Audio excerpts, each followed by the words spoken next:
I heard my sister's laugh through the wall, and it made my skin crawl. "She won't even ask questions, Mom. She never does." That was Laura, my sister, talking about me like a rental service. I stood in the hallway of my parents' house in Dayton, keys still in my hand, coat half off. It was 2 weeks before Thanksgiving, and I'd stopped by to drop off a pie dish Mom borrowed in July. I wasn't supposed to hear this, but I did. 9 kids, Laura. That's a lot for one person. Mom's voice, low, like she already knew this was messed up but didn't care enough to stop it. Maisie doesn't mind. She's got no kids, no husband, nothing tying her down. She'll take them upstairs, put on a movie, and we'll actually get to enjoy the day for once. My chest went tight. My name is Maisie Fisher. I'm 28. I have a job, an apartment, a life. Apparently, none of that counted in this house. "What about the food?" Mom asked. "Rachel's bringing her 3, Aunt Daphne's got her 2, that's on top of Laura's boys. We can't feed all these people on my salary." "Maisie's doing fine at her job," Laura said, and I could hear the smirk in it. "She'll cover it, she always does." I didn't wait to hear more. I set the pie dish on the hallway table so quiet it barely made a sound, and I walked out the front door like I'd never come in at all. Sat in my car in the driveway for 10 minutes, hands on the wheel, just breathing. This wasn't new. I want to be clear about that. This wasn't one bad conversation I stumbled into by accident. This was a pattern. Every Saturday for 2 years, Laura dropped her boys, Tyler and Jack, at my apartment at 9 a.m. sharp. No warning, no ask, just a knock, a hug goodbye for them, and she was gone till almost 10 at night. Off to brunch, off to the movies, off living her life while I lived hers. I told myself it was fine. Family helps family. That's what you're supposed to say, right? But after the 20th Saturday, fine started tasting like a lie I kept telling myself. 3 months before that hallway moment, I actually tried to talk to Laura about it. Called her on a Sunday morning after the boys left, my apartment still smelling of syrup and cartoons. "Can we talk about the Saturday thing?" I asked. Silence first. Then that voice, sharp, wounded, practiced. "Wow, Maisie, I can't believe you'd bring this up. Mark and I barely get time together. You don't have kids. You don't have anybody. What else are you even doing?" I tried to say I wanted a life too, that I was tired. She talked right over me. "You're being selfish. The boys adore you. You're basically their second mom." I hung up feeling like the villain in my own story. That's the thing about my family. They've got a way of making you apologize for wanting basic respect. I tried again with my parents on Sunday dinner, told them I loved the boys but needed a break sometimes. Dad didn't even look up at his plate. "Maisie, that's family. You help family." Mom set her fork down slow, gave me that look, the one that made me feel 13 again. "Honey, I raised you better than this. Laura works hard. She deserves time with Mark. You're single. This is good practice for when you have your own."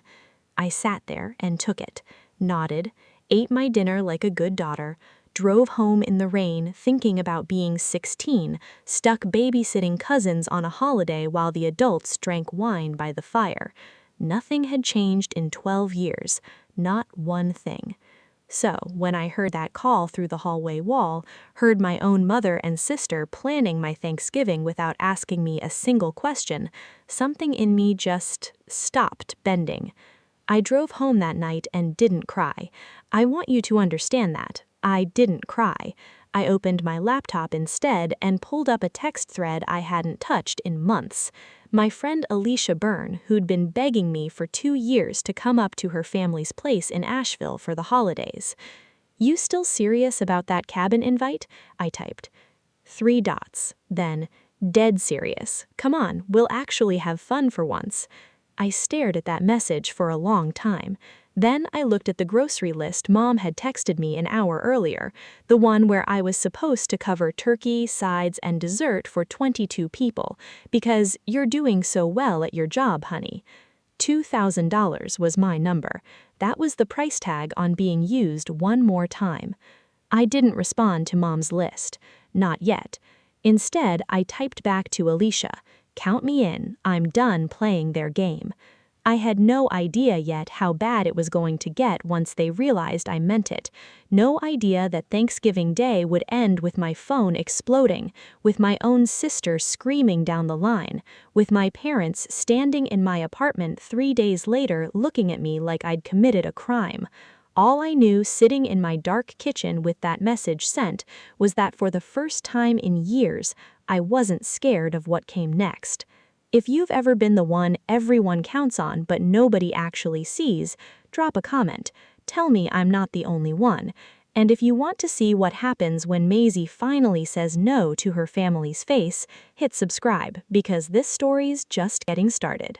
3 days after I heard that hallway call, I still hadn't answered Mom's grocery list. I figured silence would buy me time to think. I was wrong. Silence just made her call harder. "Sweetheart," Mom's voice came through the phone that Tuesday, syrupy sweet, the kind of sweet she only pulls out when she wants something. "Did you get my list? I need to know if you're picking up the turkey Wednesday or if I should have your father grab it." "I saw it," I said, standing in my kitchen, staring at the fridge like it might have answers written on it. "Mom, that's almost $2,000 in food. I can't just—" "Maisie," she cut me off, and her tone dropped a full octave, went flat and disappointed. "We've been over this. You're doing well. The rest of us are struggling. It's one dinner. It'll be special. 22 people all together." I didn't say yes. I also didn't say no. I said I'd figure it out, which in my family's language meant yes, and we both knew it. But here's what she didn't know. I'd already made a decision walking out of that hallway 3 days earlier. I just hadn't told anybody yet. The next call came from the caterer I'd already booked, because yeah, I'd started the order before I overheard anything, back when I still thought I was just paying for dinner, not paying for my own babysitting shift. "Miss Fisher, this is Denise from Wagner's Catering. Small issue, the honey ham you ordered isn't available for Thanksgiving week. Can we sub in a second turkey instead?" Small thing, shouldn't have mattered, but I wanted to check with somebody before deciding, so I called Mom. Straight to voicemail. Called Dad, voicemail. Called Laura, voicemail. All 3 phones off, the same afternoon, the same hour. That prickled at me. Something about 3 people who called me 20 times a week going radio silent all at once felt wrong in my gut. So I drove to my parents' house, didn't call ahead, still had my key from years back, never saw a reason to give it up. Let myself in through the side door, and that's when I heard Mom's voice from the living room, laughing on the landline like she was telling somebody a good joke. "Oh, Rachel, it's going to be perfect. Don't worry about bringing anything for the kids to do. Maisie's got it handled. We're setting up the back bedroom, movies, snacks, the whole thing. She'll be up there with all 9 of them while the rest of us actually get to sit down and eat like adults for once." I stood frozen in the hallway. 9 kids? Not 2, 9. Mom went on, and I swear I could hear the smile stretched across her face. She's the youngest, no husband, no kids of her own to worry about. She's basically free labor, honestly, and she does it every Saturday anyway, so what's one more day? Free labor. My own mother said those words about me, like she was describing a coupon. I gripped the strap of my bag so hard my knuckles went white.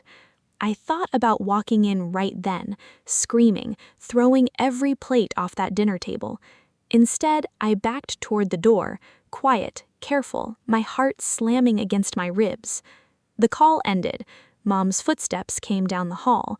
I forced my face into something normal just as she rounded the corner. "Maisie!" Fake surprise, wide eyes, big smile. "What a nice surprise, honey." Caterer called. "Ham's out. They want to sub turkey." "Oh, turkey's fine, whatever you think, sweetheart." She waved a hand like it was nothing, like I hadn't just heard me call me free labor 30 seconds earlier. I nodded, said something about needing to go, and left before she could see my hands shaking on the doorknob. Sat in my car outside that house for a long 5 minutes. Then I called the caterer back. "Hi, this is Maisie Fisher. I need to cancel my Thanksgiving order." "Ma'am, it's 4 days out. We can only refund about half." "Cancel it," I said. "All of it." When I hung up, something in my chest loosened for the first time in weeks. Then I pulled up my texts and found Alicia's number. "Still good for Asheville? I'm serious this time." Her reply came back almost instantly.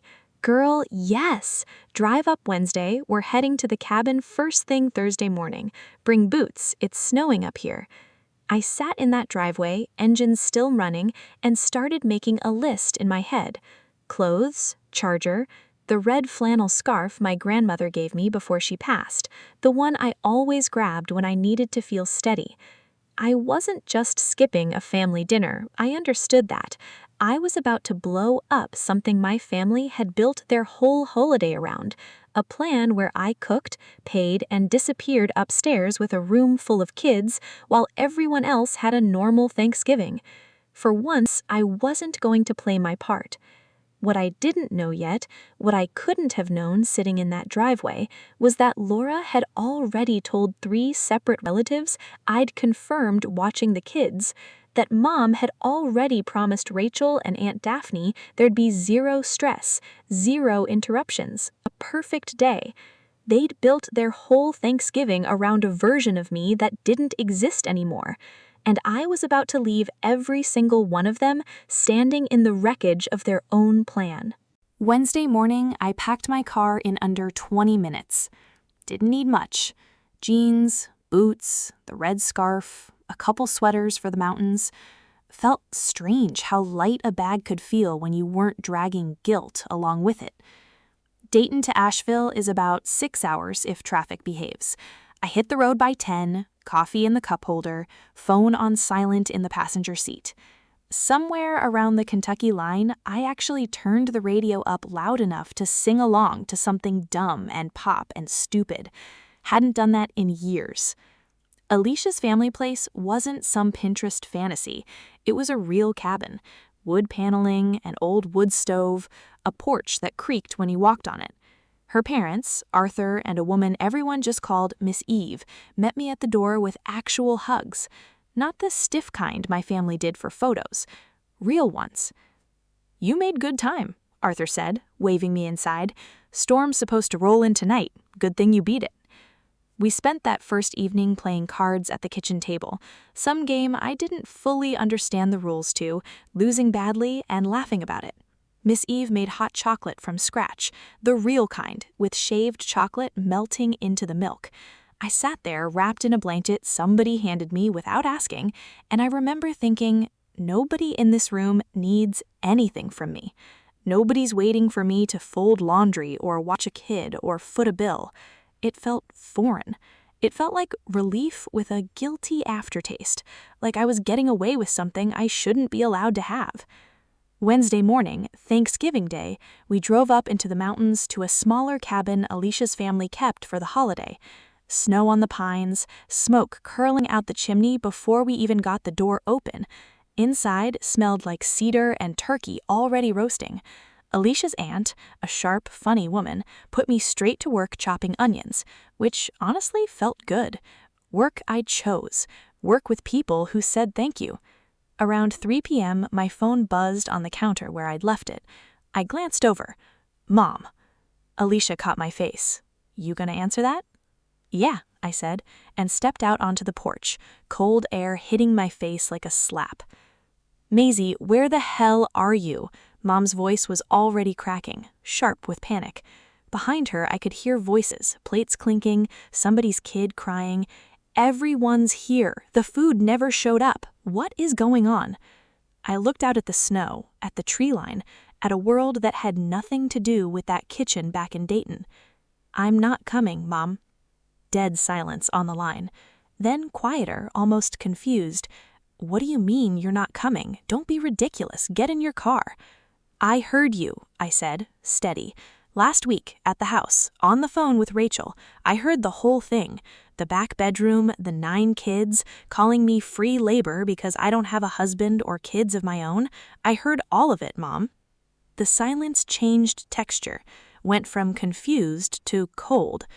You're being dramatic. That's not what I said. I know exactly what I heard. And no, I didn't send the catering. I canceled it 4 days ago. That's when the line exploded. I heard her gasp, heard her turn from the phone and yell something to the room, and then Laura's voice came on, hot and fast, like she'd ripped the phone out of her hand. Maisie, what is wrong with you? We had one day to actually relax, and you couldn't even give us that? I'm done being your free babysitter, Laura, and Mom's wallet. You think this is about money? She snapped. You don't know what it's like raising kids, the sacrifices. I write, and my voice didn't even shake. I don't have kids, which means Thanksgiving was never supposed to be about you raising yours. I hung up before she could answer. Stood there on that porch a long moment, snow drifting down slow, my breath fogging in front of me, heart hammering so loud I could feel it in my ears. Alicia opened the door behind me. You okay? Yeah, I said, and I actually meant it. I think I finally am. I turned my phone to off completely and walked back inside to a table full of people who actually wanted me there.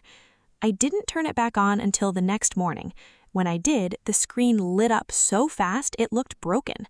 41 missed calls, 30 unread texts. The first from Mom, "Call me back immediately. This is unacceptable." Then worse ones. "You've ruined Thanksgiving for everyone. Your sister is crying. How could you be this cruel?"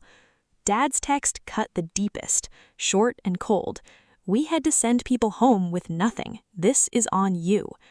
I sat there in the quiet of that mountain kitchen, coffee warm in my hands, and read every single one without my chest caving in.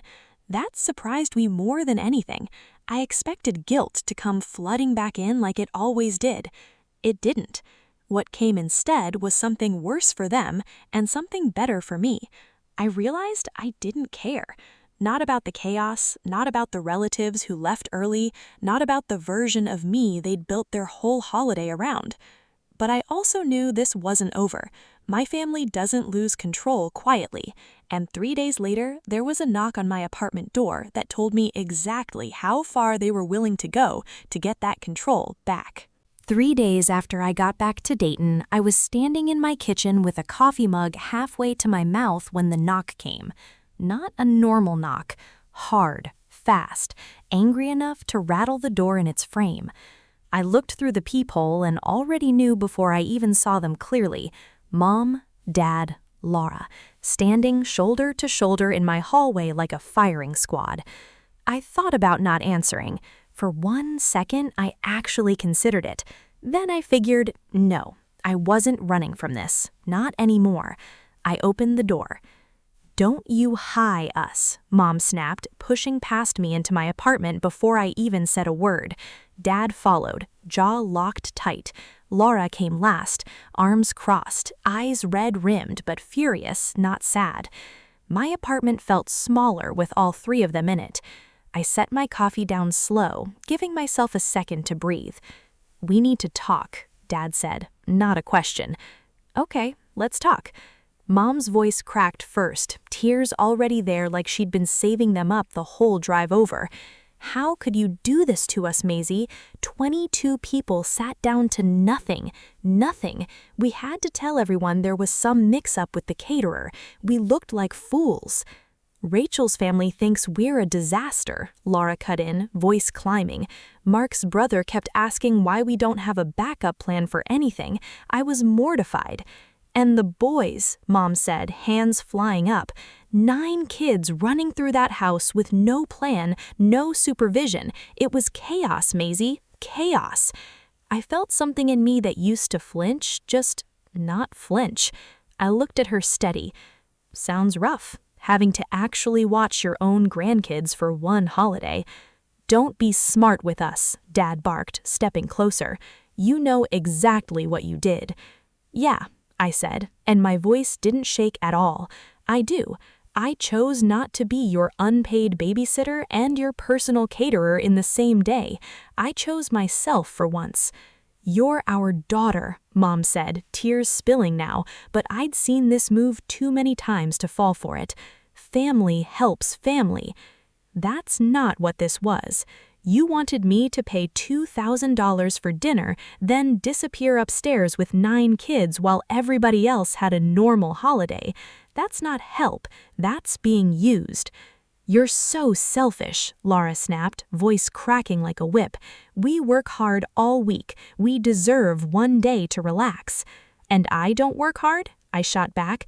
I don't deserve one single Saturday, one single holiday for myself? What makes your time worth more than mine, Laura?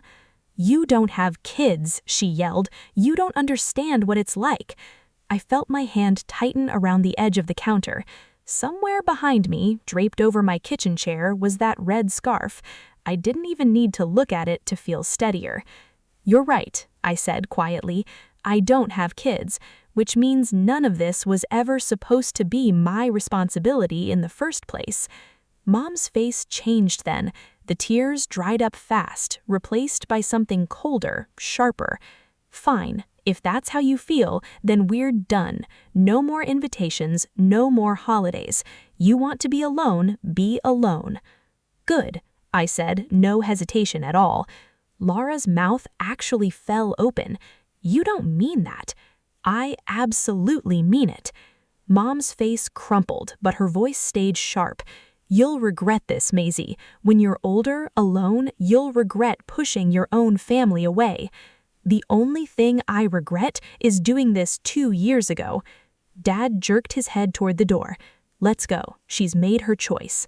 They filed out one by one. Mom paused at the door, looked back at me with something between fury and heartbreak. Don't come crying to us when you realize what you've lost. I won't.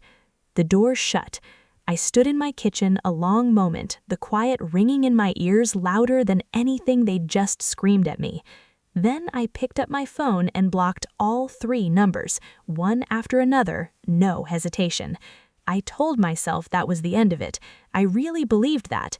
I had no idea a message from an unknown number was going to show up 2 months later, 3 words that would make my hand freeze over the phone all over again. The days after they left were quiet in a way I wasn't used to. No knock at 9 a.m., no backpacks dumped on my floor, no guilt trip texts blowing up my phone before I even got out of bed. For the first time in years, my Saturdays actually belonged to me. I made coffee just for myself and drank it slow, sat by the window and watched Dayton go gray and cold outside, and instead of dreading the knock that used to come, I just existed. No bracing, no waiting for the ask. A few relatives tried to reach me through other channels. An aunt called to say Mom was heartbroken. A cousin sent a message saying I should just apologize, smooth it over, family's family. I gave the same answer every time. When they're ready to admit what they did, we can talk. Until then, there's nothing to say. Nobody had an answer for that, because deep down, I think they all knew I was right. Work stayed steady. My coworker, Natalie, noticed I'd been different, lighter somehow, and when I told her the short version over lunch one day, she just shook her head. 2 years, Maisie. 2 years of Saturdays. That's not family, that's a job you never got paid for. Hearing somebody outside my family say it out loud like that, plain, no sugar on it, hit different than I expected. I started seeing someone, a guy named Jude Anderson, introduced through a coworker's cookout in early December. Nothing dramatic, nothing fast, just dinners where I wasn't checking my phone every 5 minutes, wondering if Laura was about to text asking if I could take the boys just this once. I could actually be present, show up fully for my own life instead of half there, already dreading the next ask. Some nights, I'd catch myself holding that red scarf, the one my grandmother left me, running my thumb over the frayed edge where the stitching had started to come loose. She used to tell me, back when I was a teenager, already getting stuck babysitting cousins at every holiday, "Don't let anyone turn you into their shadow." Took me 12 years to actually understand what she meant. 2 months passed. The silence stopped feeling like a wound and started feeling like something healed over. Tender still, but solid. Proof I'd made it through instead of proof I'd lost something. Then one evening in late January, I was finishing dinner with Jude at my kitchen table, laughing about something dumb from his day at work, when my phone buzzed. Unknown number. I almost ignored it. I glanced at the screen anyway. "We need to talk. Mom." My fork stopped halfway to my mouth. Jude noticed, asked if I was okay. I nodded, but my eyes stayed locked on those 5 words. Old habits pulled me hard in that second. The urge to type something back right away, to smooth it over, slide right back into the role I'd spent 2 years wearing like a second skin. My thumb actually hovered over the screen. Then I looked over at the scarf, draped on the back of my chair where it always sat now, catching the kitchen light. I set the phone face down on the table. Didn't answer that night. Didn't answer the next morning either. Because here's what I finally understood, sitting in my own kitchen with my own life laid out in front of me for the first time in years. Family isn't supposed to mean sacrificing yourself so somebody else gets to relax. Family's supposed to mean respect, and until they understood that, there was nothing left for us to say to each other. I turned my phone all the way off, leaned back in my chair, and let the quiet settle over the room. 3 days later, a letter showed up in my mailbox. No return address, just my name in Mom's handwriting. I stood in my hallway, holding it, unopened. And for the first time since all of this started, I genuinely didn't know what I was going to do next.